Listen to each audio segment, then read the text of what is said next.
Sir ఒక్క నిమిషం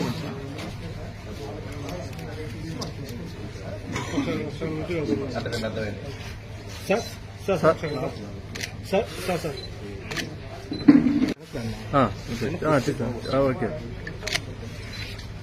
sir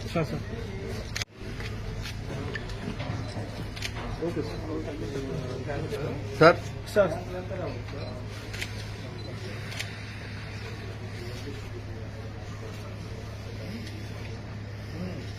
కదా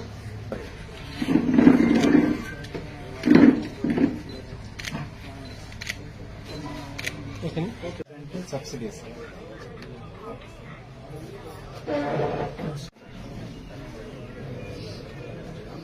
ఇంతవరకు మనకి డీప్సీ ఫిషింగ్ వెసల్స్ అని 1,20,00,000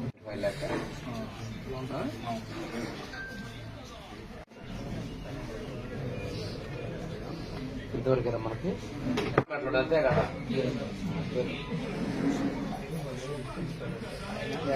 ప్రధానమంత్రి మత్స్య సంపద యోజన కింద ఈరోజు సాంప్రదాయ మత్స్యకారులకి వలలు పంపిణీ చేయడం జరిగింది.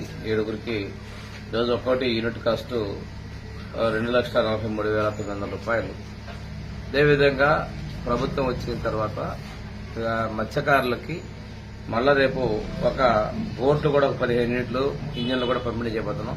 వీటి విలువ కూడా దాదాపుగా యూనిట్ కాస్ట్ 3.5 లక్షలు అంటే 52 లక్షల రూపాయలతోటి రేపు ఇవి కూడా పంపిణీ చేయబోతా ఉన్నాం. ఒకసారి చూసుకుంటే మత్స్యకారులకు ఏదైనా చేసిందంటే అదొక తెలుగుదేశం ఎన్డీఏ ప్రభుత్వంలో చేశాం. 31 కేజీల బియ్యం ఇస్తున్నటువంటి పరిస్థితుల్లో వాళ్ళకి ఆ రోజున 4,500 రూపాయలని మనం మత్స్యకార సేవలో ఇవ్వడం జరిగింది. తర్వాత ఇప్పుడు దాన్ని 20,000 రూపాయలు ఇస్తామని చెప్పాం. 20,000 రూపాయలు కూడా వేటకెళ్లే వాళ్ళందరూ కూడా ఇవ్వడం జరిగింది. వేటకెళ్లే వాళ్ళు వలల్లాగి సముద్రంలో వాళ్ళు భారమైపోతుందని చెప్పే ఉద్దేశంతో 50 సంవత్సరాలకే వాళ్ళకి పెన్షన్ సౌకర్యాలు కూడా కలిగించడం జరిగింది. అది 2019 ముందే 50 సంవత్సరాలకి మనం పెన్షన్ కూడా ఇవ్వడం జరిగింది. ఈ విధంగా మత్స్యకారులకి బోట్లు, వలలు, అవుట్ బోట్ మోటార్లు ఇవన్నీ కూడా మనం ఎప్పుడూ కూడా పెద్ద ఎత్తున ఇవ్వడం జరిగింది. అంతేకాకుండా ఈరోజు వాళ్ళ ట్రాన్స్పోర్ట్ కూడా 40% సబ్సిడీ తోటి ఆటోలను కూడా లబ్దిదారులను తొందరలోనే ఎంపిక చేసి ఆటోలు కూడా పంపిణీ చేసేందుకు చర్యలు తీసుకుంటున్నాం. ఇంతకుముందు సైకిళ్లు, వలలు అదేవిధంగా మోపెడ్లను కూడా మన ప్రభుత్వం సబ్సిడీతోటి ఇవ్వడం జరిగింది. ఏదన్నా కానీ ఈరోజు మత్స్య సంపద అనేది ప్రజల ఆరోగ్యానికి చేపలు అనేవి మంచికరమైనటువంటి భోజనం. అదే కాకుండా ఈరోజు భారతదేశాన్ని మనకి రాష్ట్రంలో విదేశీ మార్గద్రవ్యాన్ని కూడా ఈ చేపలు, రొయ్యలు వీటి ద్వారా ఎక్కువగా వస్తా ఉన్నాయి. కాబట్టి మత్స్య సంపదను ప్రోత్సహించడానికి అదేవిధంగా సముద్రంలో సీవీడ్ పెంపకానికి కూడా ప్రభుత్వం చర్యలు తీసుకుంటా ఉంది.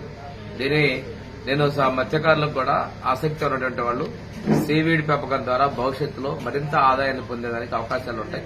మీరు పూర్తిగా వీటన్నిటికీ మనం మారి ఎక్కువగా సంపద సృష్టించుకోవాల్సిన అవసరం ఉంది.